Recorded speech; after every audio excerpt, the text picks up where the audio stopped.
a couple classes ago where we were talking about white privilege. And at the very end, Sabrina made a statement and she said that she thought white privilege was very present in the discussion. And then Matt stood up and said that he didn't think that there was. And then he asked Sabrina to give specific examples as to where she saw it was present, and she was kind of taken aback. Mm-hmm. Yeah. So how do we think that incident was perceived, or what was really going on in that incident? I mean, for Sabrina, we were talking about how she might not have expected like a person of color to speak against white privilege, and how like that could have created like something in her that was like, why don't I respond? Like, did it go too far? It kind of started like a different conversation of what we were having in class. Yeah, and I think it put Sabrina in an interesting position because as like a white passing person trying to tell a student of color that white privilege was active when he was saying that it wasn't there, like she kind of becomes like the advocate for like white privilege and trying to be like there was white privilege when he was saying that there wasn't, even though like granted there could be like different perceptions of if it was or if it was not, but she I think was kind of struggling because she wasn't expecting him to say that he felt like it wasn't there like at all, you know. Yeah, and I also just wonder like what he was thinking at the time that he said that, and just like what his intentions were for his comment. Like if maybe it was something that he just thought of super quick and was just like, oh, I kind of just want to shut this down, or if it was like he actually just was like, I don't feel like there is any white privilege in this like organization. And I can't help but wonder, since we had been having conversations in weeks previous about conflict and about how our class needed to stand up more for like our own individual thoughts, if that was just an effort for him to cause some conflict just to strike a conversation or to keep the point going on, or if it was what he genuinely was feeling. But it's also interesting because as a person of color, he kind of said a statement, and that could kind of be taken as a blanket statement for all people of color in the class, but I doubt that that was the case, and I feel like, I don't know, other people could have had different interpretations of the whole discussion. Yeah. I believe he had, I guess I'm curious if he like felt like he needed to be defensive, and if there was a way or that he could have encouraged other people in class to question like, I personally feel this way. I'm just curious if you wanted to know what the other people felt in that moment too, because I feel that plays a part as well. It's just like, oh, are there like, I don't know. I guess it was essential to like see where other people are at when she made that comment. I think it'd be interesting to like, because I know he said a lot of times he feels really comfortable in that class, and if something, it kind of like, I don't want to say like a blindness to it, but once you become comfortable, maybe you stop like seeing those dynamics in this class, and it's like if you have like not a designated authority, but like if he talks more, he probably people like respect him more, and maybe that's where like his mind goes, and like he stops like noticing those small things. Yeah. And then that goes back to whether or not he was genuinely like, if because of that he was genuinely trying to find out, okay, where's the white privilege, and like it came from like a desire to question and curiosity, or if it was like oh, she's just stirring the pot, like I don't see it, I'm blind to it. Because part of me is like, was he just trying to like move on, like just be like, no, there's not, because I feel like this also connects with intersectionality, because it's like the male students, I feel like a lot of times are just like, why are we like talking about all this like social justice stuff when they think that it's not like really relevant to us? Don't you feel that sometimes? So I was like, I feel like that kind of plays into it too, because he was just like, there's not white privilege, like why are you making us, you know, talk about how it's present when he thought that there wasn't, you know. Yeah, I feel like Sabrina was doing that in an effort to like turn up the heat, like we talked about, to help us think about our conversations more deeply.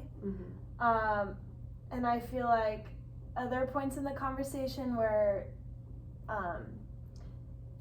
I mean, personally, I saw a lot of white privilege taking place in that conversation, not just only because the first few people to talk in the discussion were white or white passing, but also because people were saying things about how, like, they treat everyone the same, like, all this stuff. But it's important to remember, like, we can't be colorblind.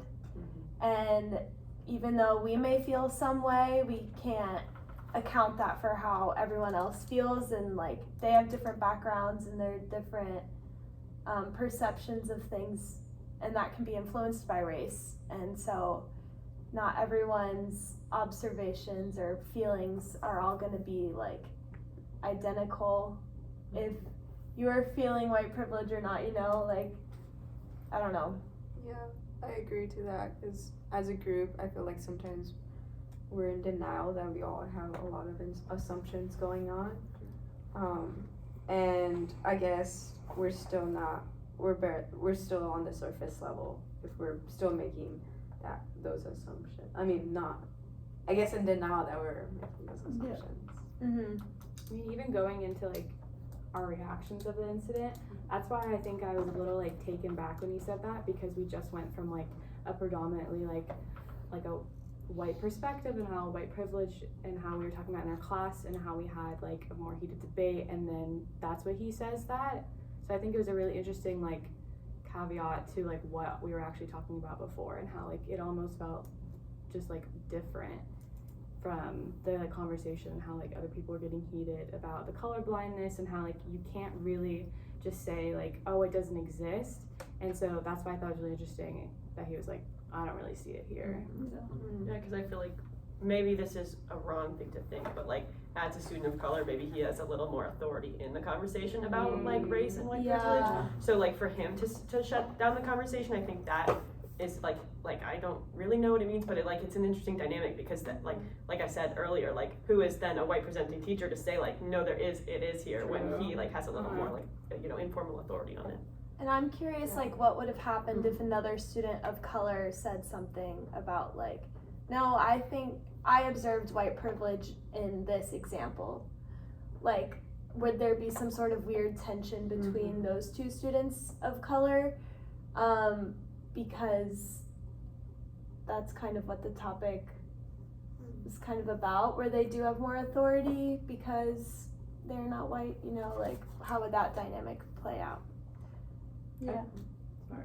No, you go. I'd just be really curious to know if I did it and like I am white, like how would she react to it? And being like, if I say like, I don't think white privilege is a thing in our class, like how different the conversation would be. Yeah. Oh, That's that would be different. And also I feel like when he like said that, well, the whole vibe kind of shifted, and then also I'm just curious if that made people a lot more hesitant to speak up after, because I feel like then like the spotlight's really on you. You say something after that, because it's like then you have to give an example, and I feel like it was just very like pressuring. So then I feel like we were all just kind of like didn't know what to say really. I feel like walls go up after that, especially people who are experiencing just like any type of like those feelings and like discrimination or anything where they felt like they were left out in any kind of way. Like definitely that builds a tone for the class now. And like is that moving us forward? Like obviously it like I guess we're still stuck. And you go. I was just gonna say there was like a weird kind of excitement, not like a good excitement, but like an anxious like, oh, this is so different, like what's gonna happen next, because it was just such a departure from our normal, like even when we had conflict it wasn't to that level. And so I think kind of like we've said, it built up walls, and it like put people in like a taken aback, like I don't even know where to go from here state for sure. And also it's like a pushback on authority in a sense, because she is an authority figure, like as a professor, and so like having such a strong opinion like that and stating that in front of the whole class and kind of like rebuttaling the professor is such a statement of like leadership in itself, you know? Yeah. Resistance and like kind of like turning it back and being like, well, I'm resisting to this, but then I'm consenting to like a different like state, because the power relationship between them traditionally is like he's a student and then she's obviously like the head or the authority, but then in that specific conversation, like Claire said, it was like a switch and he was more of an authority of what, at least a perceived authority on what they were talking about. Mm-hmm. And I feel like most of the time at the end of class, like the last 20 minutes, you know, everyone's like taking in what they're saying and like writing it down, because they're like the authorities who know more about, you know, the topic, and they're like leading the discussion. So for him to like push back on that, and like I think like you were just saying, like it kind of made everyone be like, wait a second, like we're questioning them and their like takes on the issue, where usually we just accept like their you know, interpretations at the end. We wanted to address question E more specifically. So one thing we talked about with the social identity and how it relates to the incident is socialization. We saw in the readings talks about how socialization is like a kind of intersectional thing, and obviously without making any assumptions about Matt or Sabrina, their opinions on white privilege and seeing like prejudice might be affected not just by how they were socialized racially, but also how they were socialized with their other identity markers. Social class, gender, and ability in a society also could have affected how he was treated, and then in turn how he internalized those views like going forward. And so that's one way it could have connected.